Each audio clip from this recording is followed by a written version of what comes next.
과거 제도가 우리가 이제 행정고시 시험이 958년 고려 광종 때, 지금도 행정고시 없는 나라 많아요, 이게 지구상에. 그 자체는 말이 안 되는 얘기죠, 이게. 멀쩡한 나라를 자기 나라라고 했던 것 자체가. 일본이 4만 1,000달러. 우리가 일본을 따라잡자 지금 그러는데 얼마 안 남았어요. 여러분이 따라잡으세요. 이제 우리가 그 세계의 어떤 문명의 발전에 대해서 한번 좀 생각을 많이 하게 되더라고요. 왜냐하면 유럽이 지금 유럽과 미국이 세계 문명의 지금 가장 핵심이라고 봐야 되겠죠. 중국이 좀 새롭게 부상하고 있지만 역시나 지금 현재의 세계 문명은 유럽의 문명이라고 우리가 부정할 수가 없는 얘기죠. 그래서 저는 유럽에 오래 근무를 하면서 그런 생각을 많이 했는데, 자, 우리의 어떤 그런 이제 현재 이런 상황 속에서 우리 대한민국이 어떤 상황인가? 과거에 한번 거슬러 올라가 보자 이거죠. 고대라고 하면은 496년, 서기 496년을 그 전을 고대라고 뭐 그런데요. 이게 뭐냐면은 서로마 제국이 망한 때가 476년.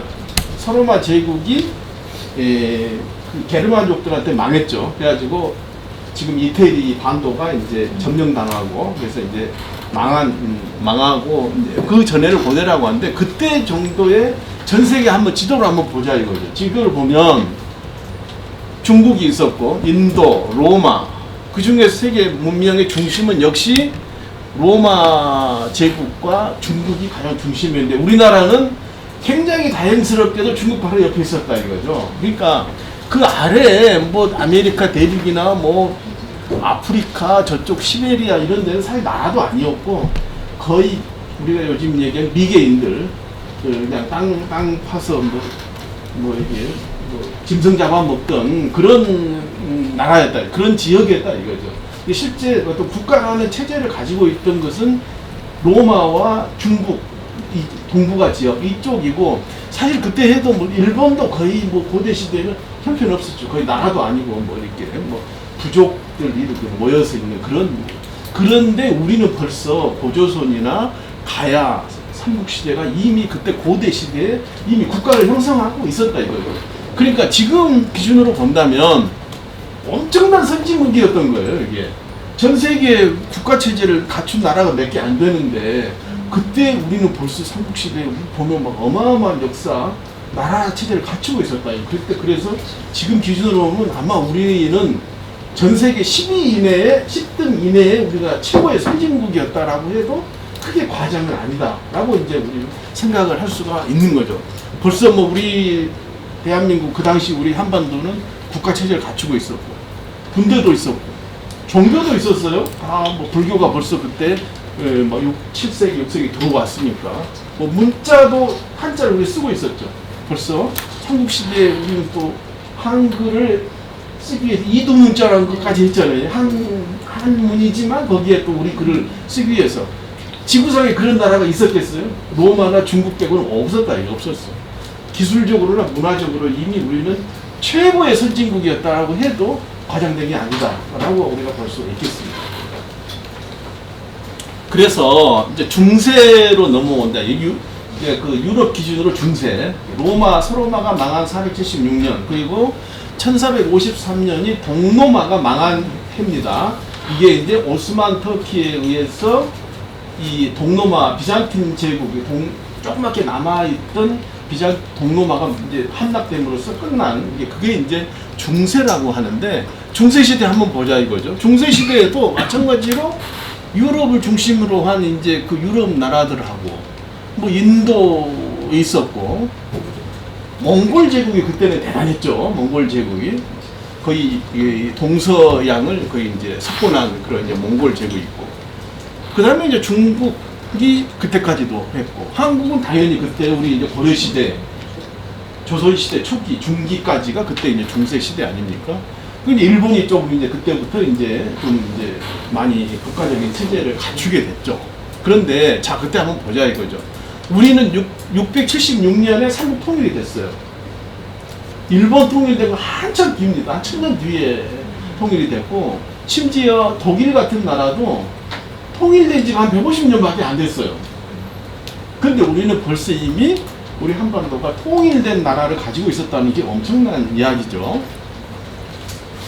과거 제도가 우리나라 행정고시 시험이 958년 고려 광종 때, 지금도 행정고시 없는 나라 많아 이게 지구상에. 딱 대충 공무원 되는데 대충 가가지고 뭐 집안 좋거나 그러면 공무원 되는 나라가 거의 대부분입니다. 이 시험 보는 나라, 공무원 시험 보는 나라 없다니까 지금도. 근데 우리는 벌써 958년에 공무원 시험을 봤다는 게 이거 놀라운 일이죠. 물론 이제 중국의 그런 이제 제도를 받아들인 것도 있겠지만요. 1377년 금소활자, 지구상에 처음 나온 거 아닙니까? 이 종이가 언제부터 여러분 나온지, 종이가 중국에서 발명됐어요. 중국에 해가지고 유럽으로 전파가 됐는데, 과거에 그러면 유럽에는 종이가 없는데 어떻게 했습니까? 우리가 파피루스. 거기다가 적었어요, 이게.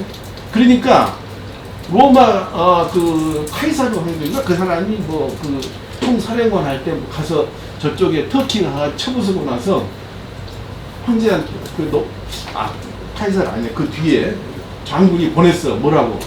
왔노라 보았노라 이겼노라, 이 세 가지. 비니 비키 비킹부 비니 비시 비티 이렇게 짧게 했지. 종이가 없으니까 쓸 수가 없는 거지. 파피루스에 몇 자가 적겠어요. 그냥 그 황제한테 보낸 거예요. 그게 뭐 대단한 무슨 뭐 엄청난 무슨 단어를 한 게 아니라 그 정도로 쓸 수, 그 열악한 상황이었다 이거죠. 그러니까 유럽이란 나라가 그 고대 중세 초기까지만 해도 종이가 없어요, 종이가. 이게 고선지 장군이 우리 고선지 장군이 가서 하고 고려 이후에, 그 이후에 유럽이 슬슬 이렇게 중국의 문명, 이 동북아의 아시아의 문명을 받아들임으로써 발전하기 시작했다는 얘기죠. 그때 한번 보세요.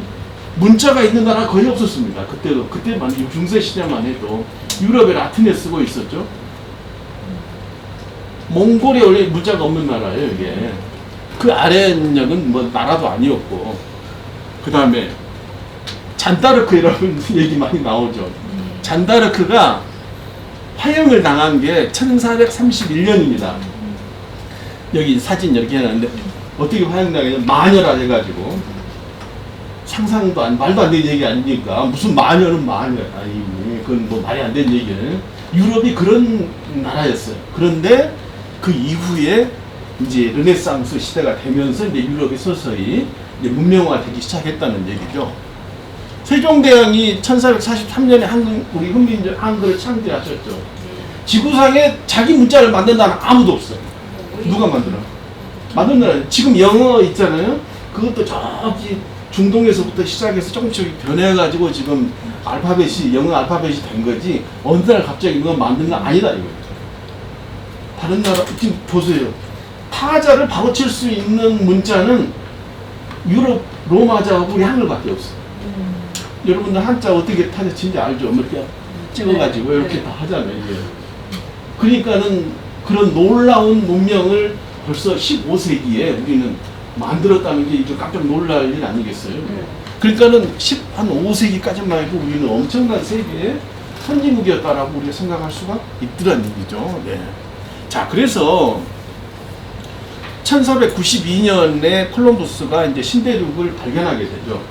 발견함으로써 유럽 국가들이 이제 식민지에서 이게 금은보화와 이걸 가져오게 된다. 그때부터 유럽이 이제 서서히 살아나기 시작한 거예요. 유럽 사람들이 이게 신대륙 발견하기 전까지만 해도 항상 배고팠습니다.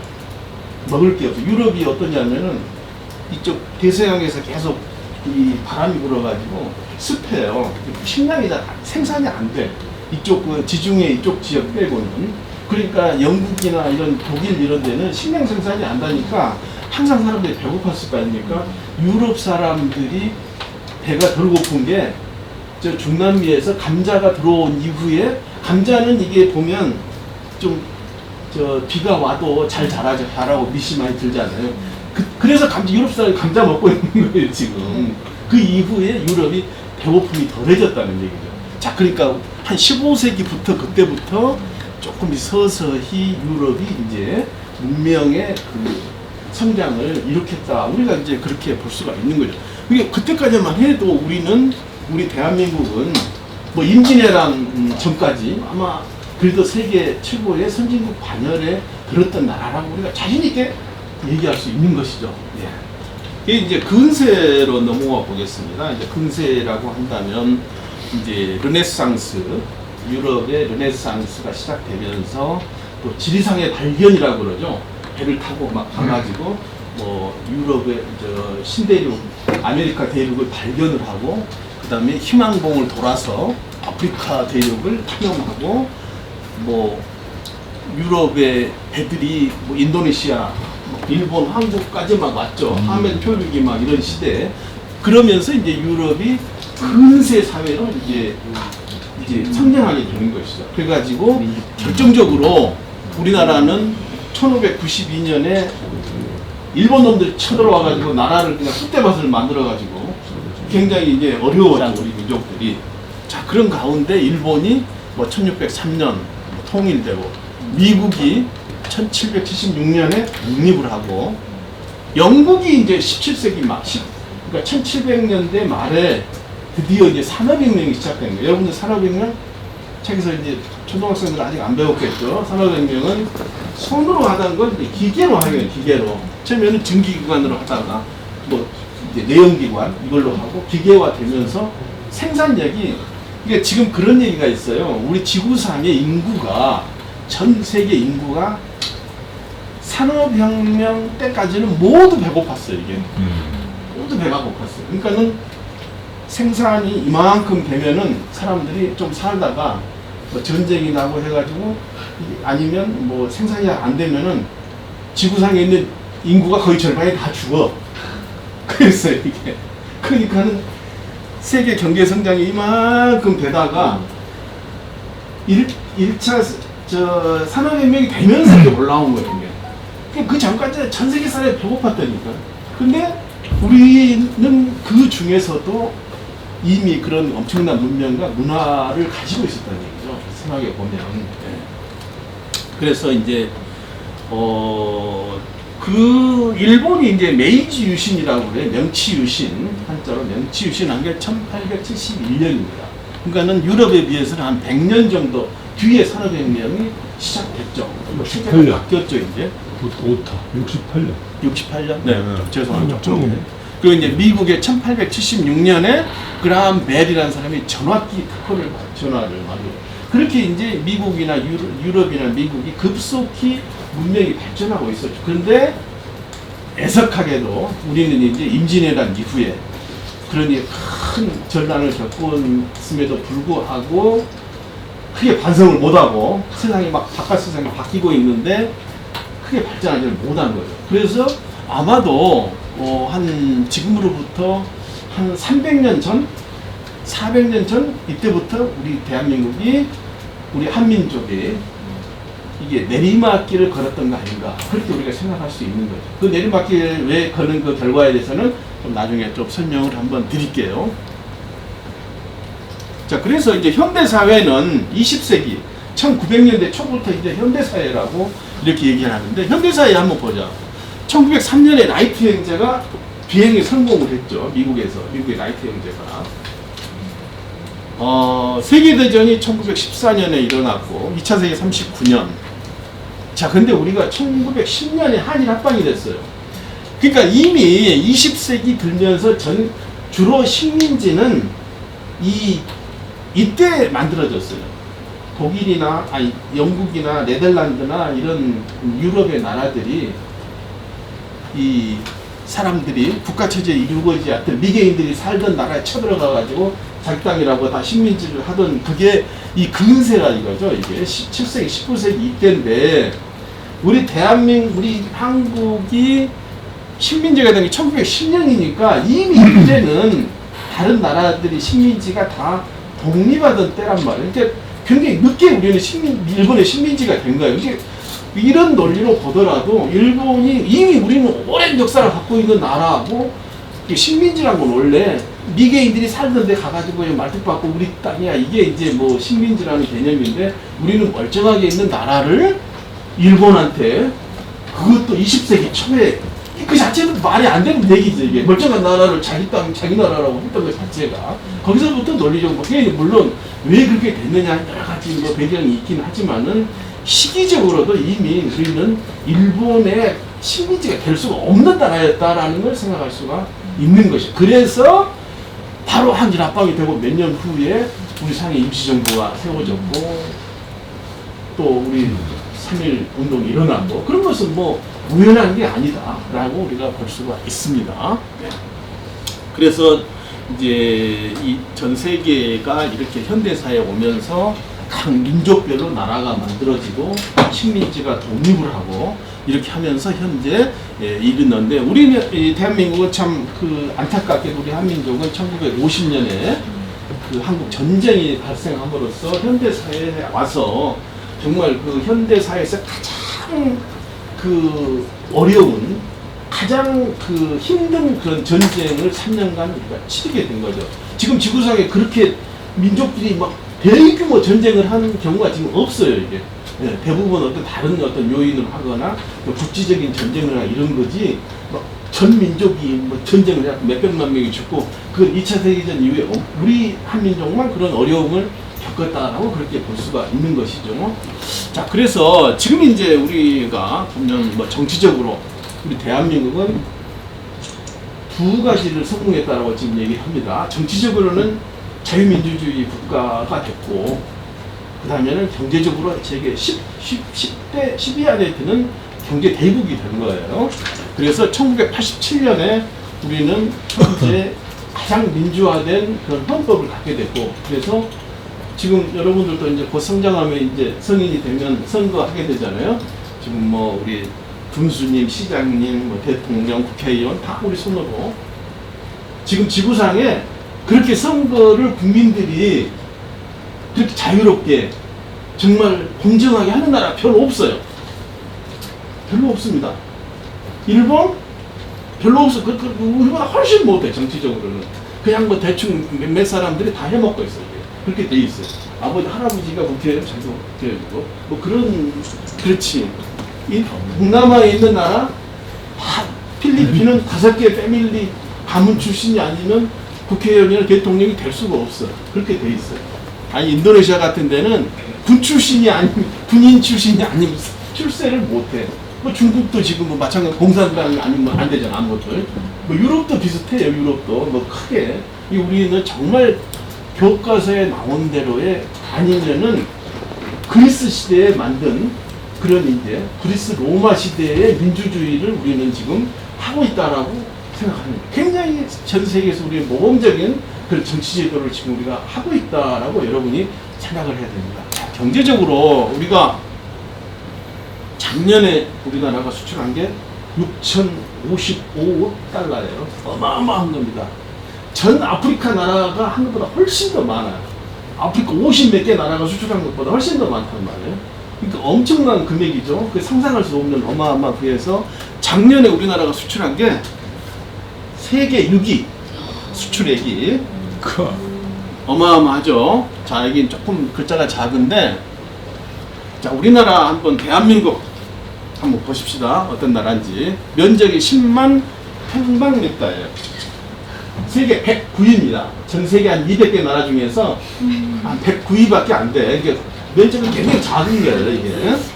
일본이 38만 평방미터.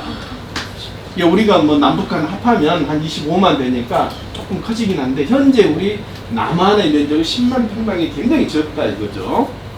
인구가 5,181만 명, 세계 28위.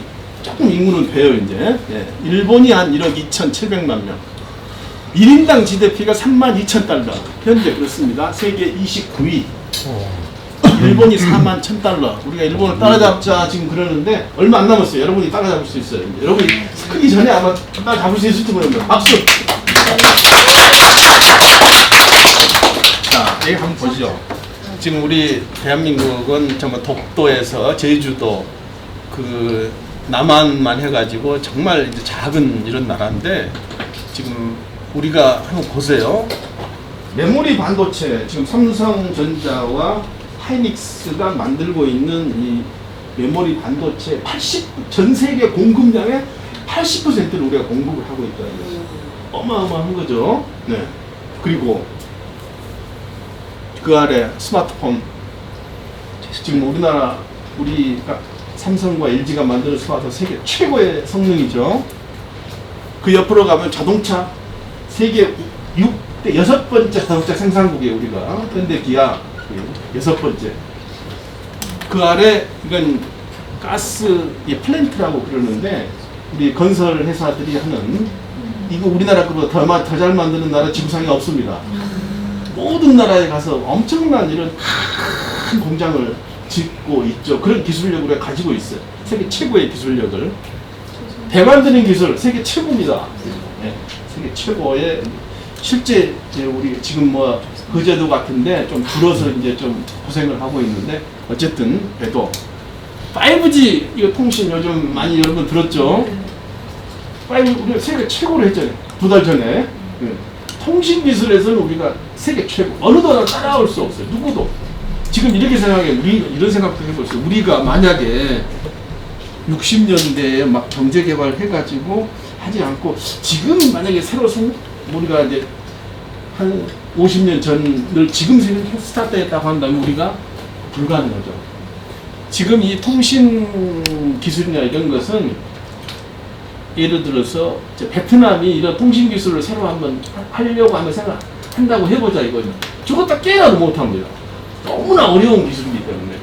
너무나 어려운 기술. 우리 대한민국 그걸 하고 있어요. 미국보다 더 빨리 했죠, 우리가. 네. 이 5G 기술이라는 게 이게 뭐 그냥 글자로는 두 글자밖에 안 되지만 너무 어려운 기술이에요. 이 무선 기술로. 저희 여기 있으면서 함께 와이파이 들고 와요. 하고 있어요. 우리가 하고 있다 이거죠. 우리가 문화예술도 한번 보죠. 조성진 피아니스트 쇼팽 콩쿠르에서 세계 우승을 했죠. 예. BTS, 방탄소년 전 세계를 삭구한 완전히 이제 뭐 평정했고 여기 누구죠? 고진영 골프 지금 현재 1등이에요. 지금 현재 상금순위 금년도 1등입니다. 고진영 선수가 한 사람만 있는 게 아니. 일본에는 한두 명밖에 없어. 중국계도 한두 명밖에. 우리는 한 40~50명 돼. 이런 고진영 같은 선수가 이게 어마어마한 거죠. 오늘 오신 우리 여학생 중에 또 혹시 제2의 고진영이 나올지 모르지. 네. 자, 우리가 이런 나라라는 걸 여러분들이 자부심을 가져야 됩니다. 네. 자, 이게 이제 조금 더 구체적으로 좀 보시면은 수출이면 이제 아까 그 얘기했던 건 2018년이었고 2015년 통계가 보면 세계 6등이에요. 우리 앞에 있는 나라 중국, 미국, 일본, 중국, 미국, 독일, 일본, 그 다음에 네덜란드, 그 다음에 우리 대한민국 수출 금액이 네덜란드는 빼야 돼. 왜 네덜란드는 자기들이 수출한 게 아니고 한국에 들어왔다 나간 게 다 수출이거든. 그래서 네덜란드는 없는 거나 마찬가지예요, 이게. 근데 우리 앞에 보면 중국, 미국, 독일, 일본 있어요. 우리가 이제 저 네 나라만 따라잡으면 돼.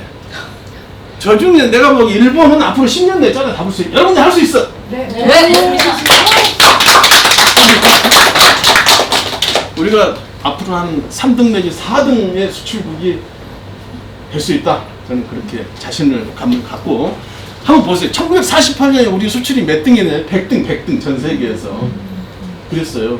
아까 우리 1인당 GDP가 42,000달러라고 그랬죠. 1960년대 초에 얼마인지 알아요? 100달러. 상상할 수 없는 차이로 우리가 특히나 대한민국이 성장됐다. 이렇게 우리가 보면 돼. 수출도 뭐 형편없이 못했는데 지금 뭐 어마어마한 수출을 하게 됐다는 것이죠. 자, 이제 마지막으로 정리하겠습니다. 기분 좋네. 대한민국은 기분 좋아. 지금만 잘 살게 된 게 아니고 원래 우리가 세계 최고의 선진국이었었는데 조금 우리 할아버지들이 좀 잘못해가지고 한 300~400년간 밑으로 좀 내려왔었는데 이제 다시 옛날로 되돌아오는 거야. 이게 뭐 새로운 게 아니다 이거지. 응? 그러니까 옛날에 잘하면 우리가 못할 이유가 하나도 없잖아요. 이게. 자, 그래서 마지막으로 영어 한 문장을 제가 소개할게요. 마이클 포터 교수라고 계십니다. 하버드 대학 경영학과 교수세요. 이분이 이제 1990년대에 책을 쓰면서 발표했던 그 핵심적인 문장이 이겁니다. National prosperity is created, not inherited. 국가의 번역은 창조되는 것이지 상속되는 게 아니라, 그런 이제 유명한 말씀을 남기셨어요, 이분이. 무슨 말이냐면, 그러니까는 한번 보세요. 우리 대한민국이 오늘날 이렇게 이제 세계 10대 선진국이 되기까지는 어느 날 갑자기 된 것도 아니고, 뭐 선배님들이 잘해가지고 그것도 아니다 이거죠. 우리가 했다는 얘기죠. 창조된 것이다 이거죠. 상속을 많이 받은, 그러니까 뭐 물려받은 게 많은 나라 지구상에 많아요. 뭐 러시아 같은 데 어마어마한 땅덩어리도 엄청나게 크지, 뭐 가스 뭐 세계 1등이지, 뭐 엄청난 자원 많은 뭐 사우디아라비아 석유가 오늘도 막 펑펑펑펑 튀어나오고. 근데 그렇게 많은 그런 나라들이 1등을 해야 돼. 왜 지금 1등 못 해요? 우리도 거꾸로 생각해 보면 조선시대에 한 15세기까지 우리가 한글도 만들고 잘했는데 왜 그 당시에 우리 할아버지도 좀 잘했으면 세상이 바뀔 때 막 유럽이 밖으로 나오고 통이 만들어지고 뭐 하고 막 대포가 막 만들어지고 뭐 이렇게 할 때 우리도 이제 세상이 바뀌었구나. 우리도 혁신을 해야지, 바꿔야지. 그리고 우리 저 고종 황제께서도 이제 세상이 바뀌었구나. 영국처럼 나는 뒷전 가고 앞에 이제 국무총리 해가지고 실권하고 지금 뭐 일본 이런 나라 같이 그렇게 싹 머리를 바꿨으면 우리가 일본한테 안 먹혔겠죠. 근데 자기가 물려받은 거, 내가 우리 할아버지한테 물려받은 이 조선 왕국을 이렇게 함부로 할 수가 없지. 이런 이제 상속 개념을 가지고 있었던 거예요. 그러니까 나라가 어쨌든 망했죠, 이게. 망했어요. 지구상의 대부분의 나라들이 물려받은 것을 그걸 어떻게 유지해가지고 어떻게 한번 해보려고 이렇게 한 나라들은 발전이 안 되고 그냥 뒤로 가거나 아니면은 그냥 옛날이나 지금이랑 똑같아요. 제가 포트라에 1983년도에 입사했을 때 인도네시아나 이런데 운전기사 월급이 얼마쯤 됐겠어요? 한 $50 됐습니다. 그것도 많이 받는 게 $50. 지금도 $50, 그 사람들은. 그런데 유감스럽게도 그 사람들은 $1000짜리 삼성 스마트폰을 사야 돼. 거기 저 인도네시아나 베트남이나 캄보디아나 이런 데 한국 공제공, 옷 만드는 공장에 여공들 월급이 한 달에 한 밤새도록 일하고 해야 한 $200 받습니다. 그 사람들이 $1000짜리 삼성 스마트폰을 한 5달 일을 다 해야 그걸 살 수 있는 그렇게 돼버렸어요. 옛날에 필리핀이 우리보다 훨씬 잘 살았어요. 여러분 알아요? 우리가 필리핀 가서 돈 꾸러 다녔어. 공무원들이. 지금 필리핀 뭐 형편없잖아요. 필리핀 여성들이 밖에 나가서 식모살이 하고 애기 봐갖고 보낸 돈 받고 사람들 마약하고 그런 나라란 말이에요. 옛날에 우리보다 훨씬 잘 살았던 나라들이. 이유는 뭐냐? 물려받은 거.